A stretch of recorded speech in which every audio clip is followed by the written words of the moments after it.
Hello students, BSc SEM 2 Microbiology Unit 1B Bacterial Cell Structure, Composition and Functions. આ પોઈન્ટની અંદર આપણે discuss કરવાનું છે first typical bacterial cell and then their part inner details. Bacterial cells having a two part, external and internal.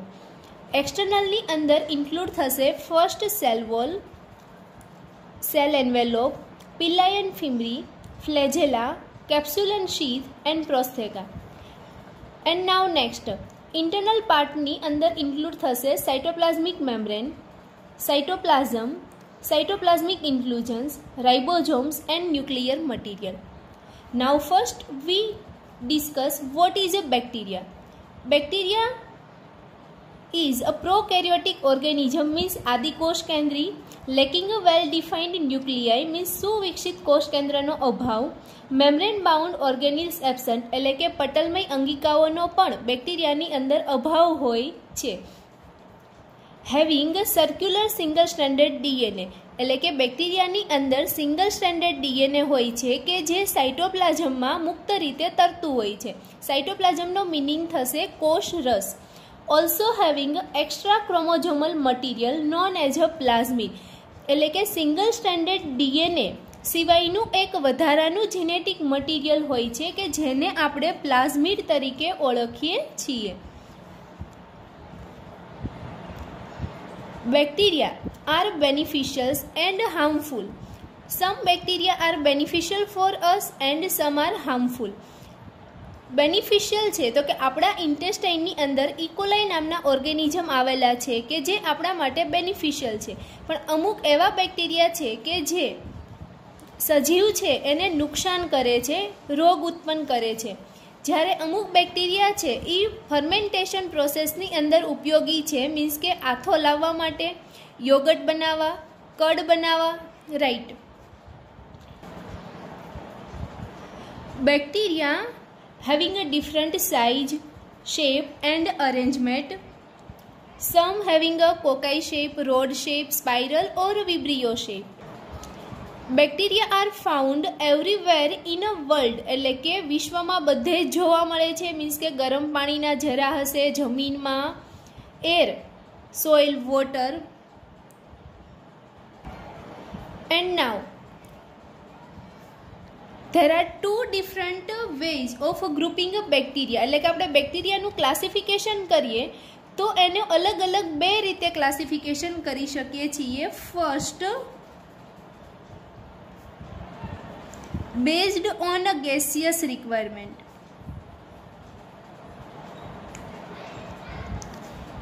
એટલે કે gaseous રિક્વાયરમેન્ટના આધારે એનું ક્લાસિફિકેશન થશે તો કે જેની અંદર ત્રણ ટાઈપ ઇન્ક્લુડ થાય છે: aerobic, anaerobic and facultative anaerobic. એરોબિકનો મિનિંગ થશે કે જો બેક્ટેરિયાને સર્વાઈવ કરવું હોય તો એને ઓક્સિજન છે એ જોઈશે. એનએરોબિકનો મિનિંગ થશે કે આ બેક્ટેરિયા છે એ ઓક્સિજનની ગેરહાજરીમાં જ ગ્રો થઈ શકે. જો એ ઓક્સિજન જો પ્રેઝન્સ હશે તો બેક્ટેરિયાનું ડેથ થશે. ફેકલ્ટેટિવ એનએરોબિકનો મિનિંગ થશે કે બેક્ટેરિયાને ગ્રો થવા માટે ઓક્સિજન જોઈએ છે, પણ જો ઓક્સિજન નહીં હોય તો પણ એ ગ્રો થઈ શકશે. They prefer O2 but can live without it. બેક્ટેરિયાનું આપણે બીજી રીતે ક્લાસિફિકેશન કરીએ તો એ ક્લાસિફિકેશન કોના ઉપર ડિપેન્ડન્ટ છે તો કે હાઉ ધે ઓબ્ટેઇન ધેર એનર્જી.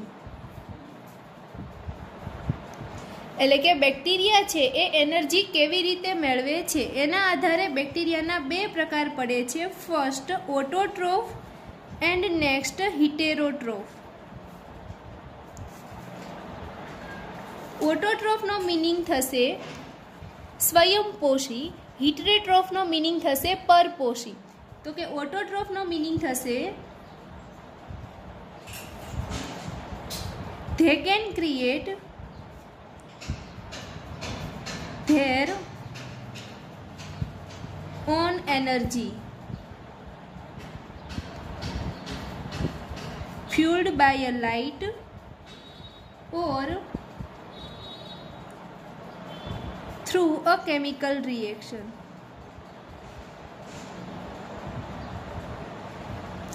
એટલે કે તેઓ છે એ પોતાની એનર્જી પોતાની જાતે બનાવે છે, લાઇટમાંથી બનાવે અથવા તો કોઈ કેમિકલ રિએક્શનની મદદથી બનાવે. એન્ડ નેક્સ્ટ હિટરેટ્રોફનો મિનિંગ થશે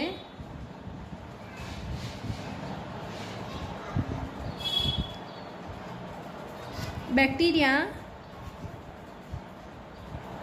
that have to consume and break down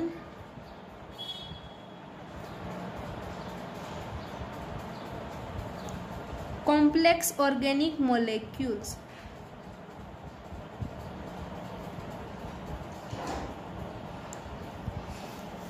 complex organic molecule એટલે કે જે જટિલ કાર્બનિક અણુ હશે એનું બ્રેકડાઉન કરશે, એને સરળ કાર્બનિક પદાર્થમાં ફેરવે અને ત્યાર પછી એને કન્ઝ્યુમ કરશે એટલે કે પોતે યુઝ કરશે અને એમાંથી એનર્જી મેળવશે. રાઈટ. નાઉ વી ડિસ્કસ અ ટિપિકલ બેક્ટેરિયલ સેલ.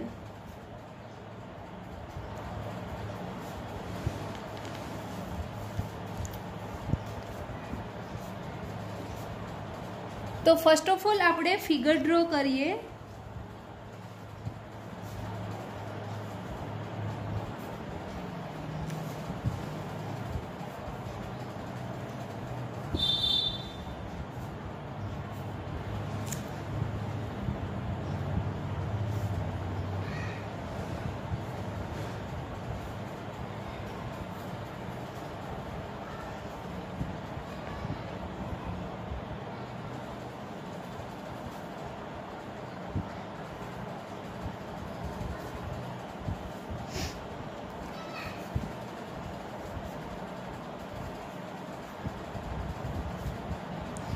સૌથી અંદર જે ફ્લુઇડ ફોર્મમાં જે લિક્વિડ હશે એને કહેવાશે સાઇટોપ્લાઝમ એટલે કે કોષ રસ. નેક્સ્ટ જે પટલ બને છે એને કહેવાશે સાઇટોપ્લાઝમિક મેમ્બ્રેન.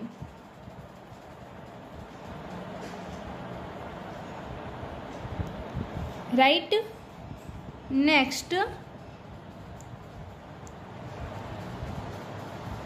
પ્લાઝમા મેમ્બ્રેન એટલે કે fluid mosaic model.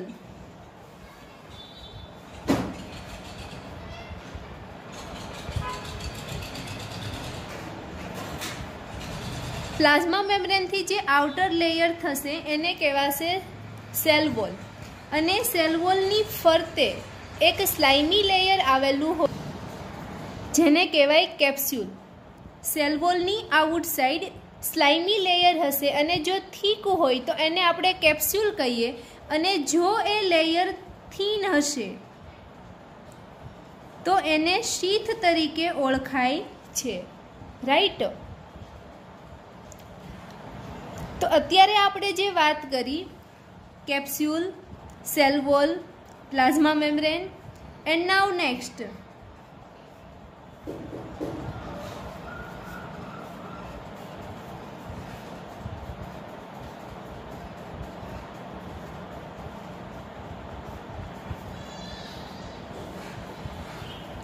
કશા,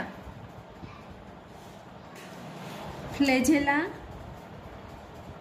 and pili. Right. તો આટલી જે વાત છે એ એક્સટર્નલ પાર્ટની છે. હવે ઇન્ટરનલ પાર્ટની વાત કરીએ તો cytoplasmic membrane, cytoplasm,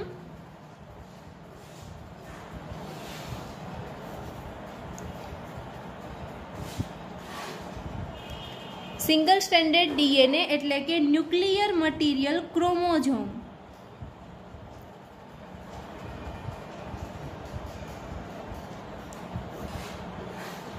extra chromosomal material plasmid,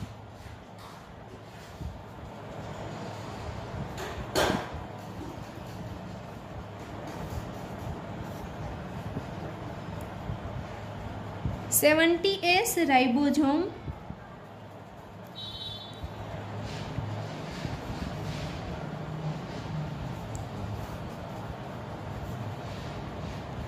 next cytoplasmic inclusion,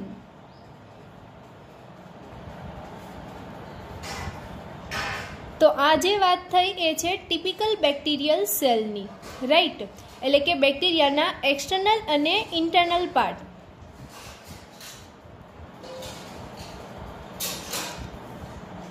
okay, તો આજે આપણે ડિસ્કસ કર્યું કે what is a bacteria and then bacterial classifications and typical bacterial cell.